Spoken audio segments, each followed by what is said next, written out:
On en arrive à notre page spéciale consacrée à Noël et présentée par Clément Pravaz.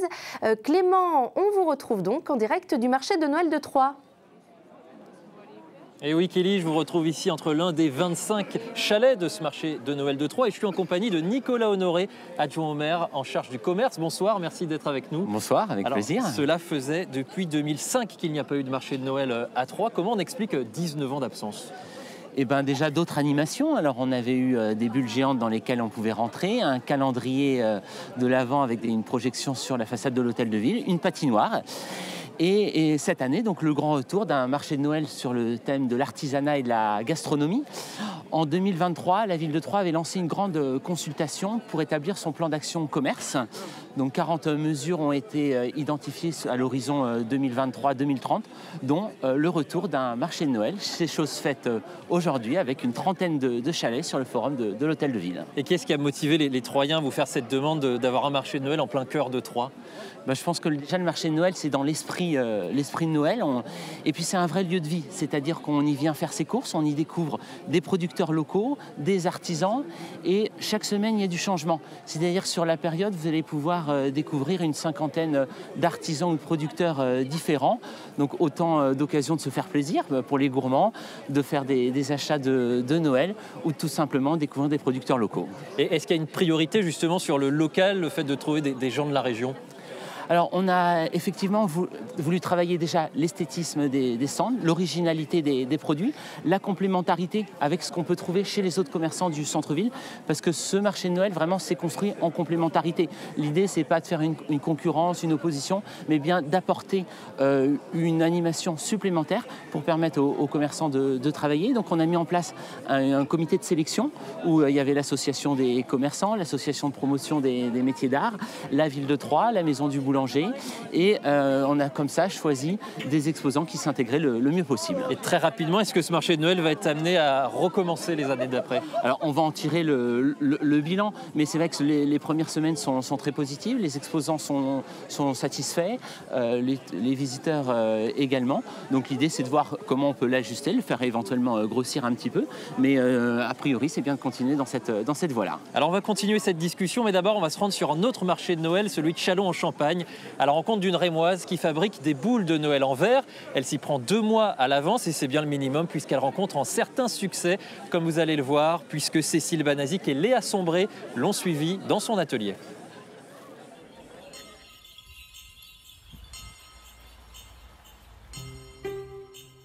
Illuminé, coloré, voilà comment se résume le Noël de Dominique Froment, artisan graveur.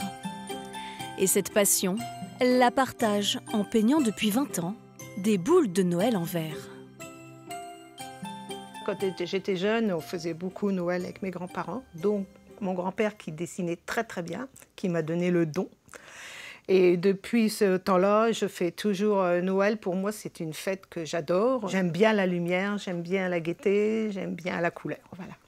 Cette fête l'inspire. De septembre à novembre, Dominique Froment ne jure que par les lutins, oursons et bonhommes de neige, qu'elle vend ensuite sur le marché de Châlons, entre 10 et 19 €. Cette année, j'ai fait des petites nouveautés, des petits comme ça, des petites fées. Il y a une dame qui vient, ça fera la 20e cette année qu'elle prend de boules de Noël. Et elle en prend une différente chaque fois. Et elle me fait marquer les années sur ces boules-là. Au quotidien, cet artisan grave et peint toutes sortes d'objets. Mais pour Noël, il se part de rouge et blanc. Des verres, j'en fais une trentaine, des flûtes à champagne. Après, je fais un peu de verre à vin, une quinzaine. Et puis après, je fais tout ce qui est bougeoir, tout ce qui est petite décoration à poser sur les buffets. Il y en a bien une quarantaine aussi. L'année dernière, Dominique Froment a quasiment écoulé tout son stock.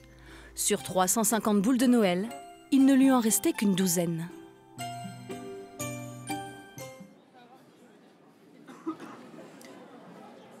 De retour dans les allées du marché de Noël de Troyes, toujours en compagnie de Nicolas Honoré, adjoint au maire en charge du commerce. Alors on a beaucoup parlé cette année des baisses de dotation de l'État qui pèsent sur le budget des villes. Comment on fait pour organiser un tel marché de Noël avec ces aides qui diminuent ?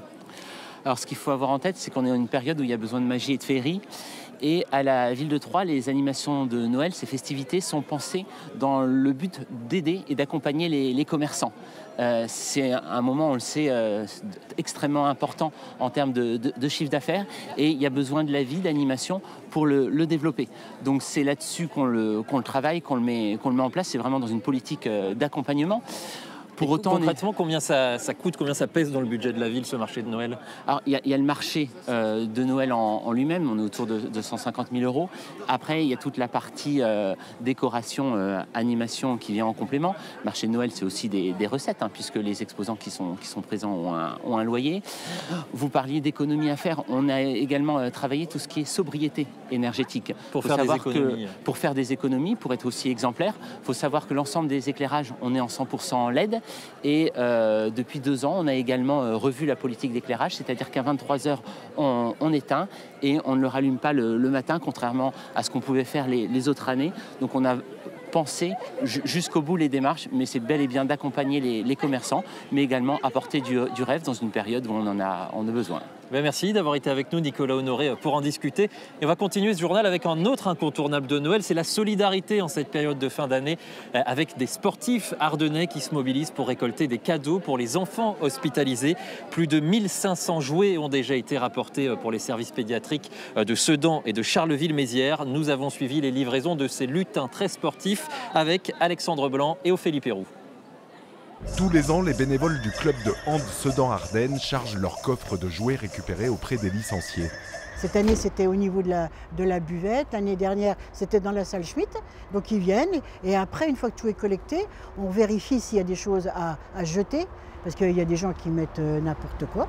Et puis après, le jour de Star de Champagne, on emmène tout à la pédiatrie. Direction l'hôpital de Sedan, des clubs de football, rugby, athlétisme, canoë-kayak ont répondu à l'appel de l'association Star de Champagne. La générosité se déploie sur tous les terrains. Ça crée du lien social parce qu'il y a des sportifs pas connus, d'anciennes gloires, des gens qui sont humbles et qui sont là aujourd'hui, donc ça veut dire qu'ils ont des valeurs. C'est une action qu'on répète tous les ans, donc je suis ravie de partager. En plus, je suis enseignante, donc ça me touche encore plus de venir en service de pédiatrie, apporter du bonheur et de la joie aux enfants. Les dons de Star de Champagne ne se limitent pas aux cadeaux de Noël. Grâce à l'argent collecté auprès d'entreprises et de particuliers, l'association améliore le quotidien des enfants hospitalisés et de leurs familles. C'est un lit d'appoint, on en a plusieurs pour la maman, pour dormir à côté de son enfant.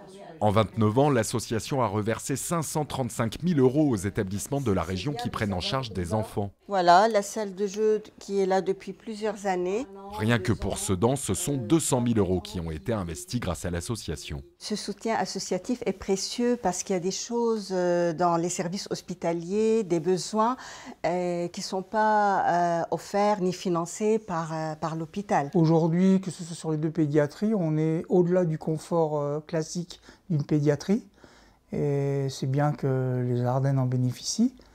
Et les Ardennes n'ont pas à rougir de leur équipement. Après la salle sensorielle, les 32 000 € collectés cette année serviront à réhabiliter la salle à manger ou encore à acheter un analyseur d'hémoglobine pour les jeunes patients diabétiques soignés à Charleville-Mézières.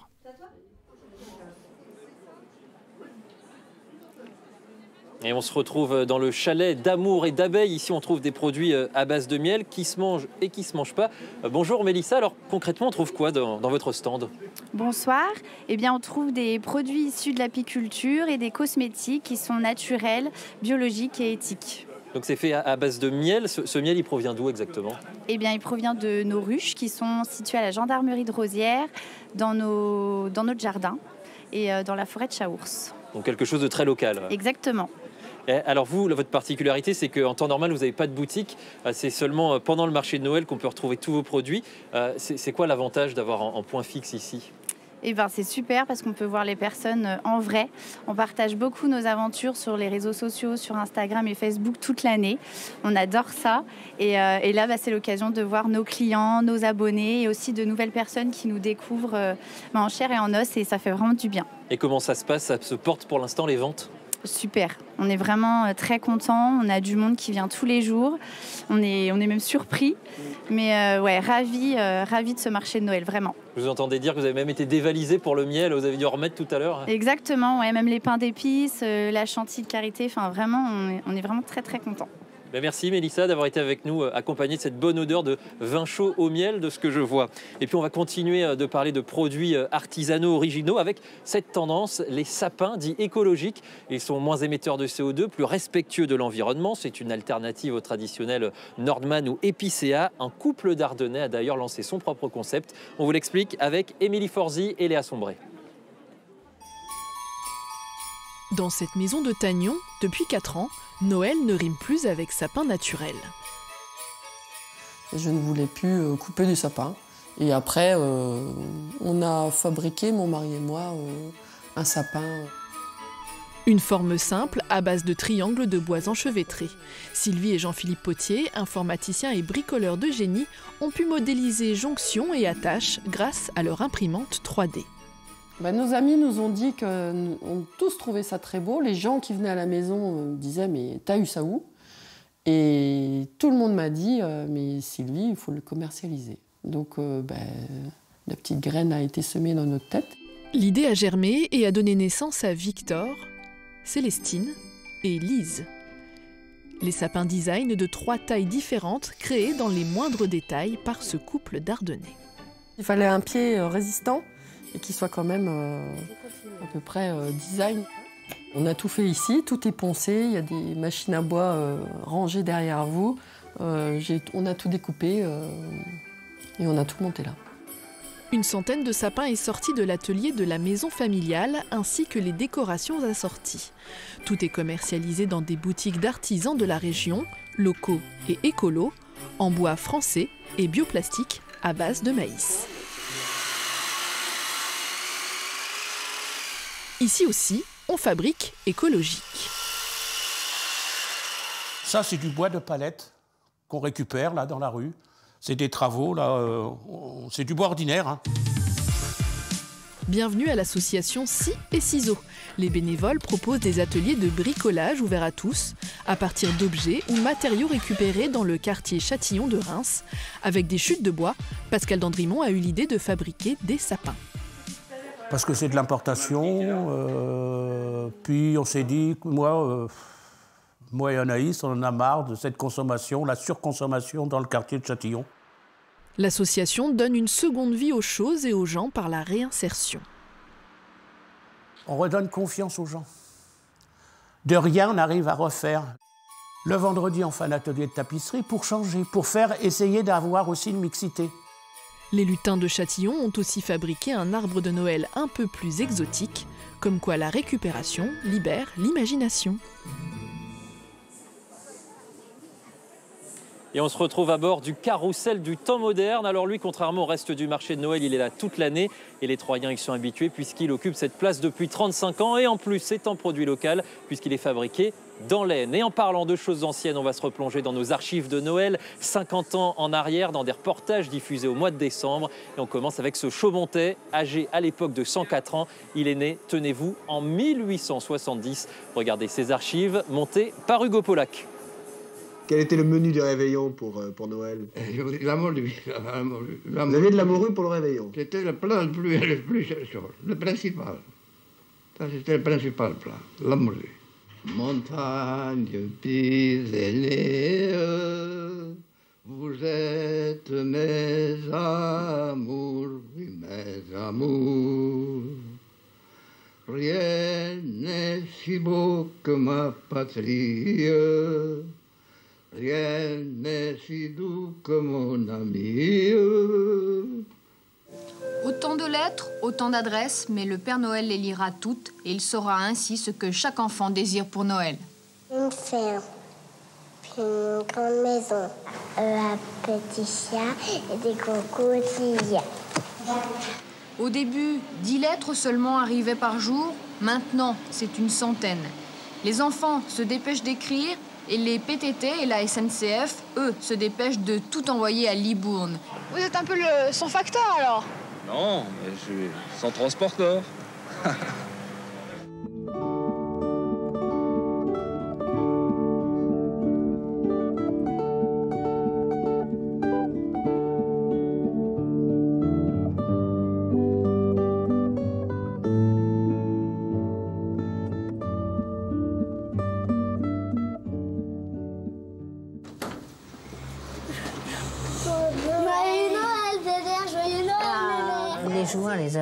à la Saint-Nicolas. Saint-Nicolas, c'était les jouets et Noël, les friandises. On avait des oranges, des noix, des noisettes, des dattes, des trucs comme ça, puis c'était tout. Toute l'année, on mangeait des pommes de terre, avec un peu de lard, parfois du jambon. Une volaille créait l'événement, et si bien que la gaufre était un plat de fête, un mets de fête.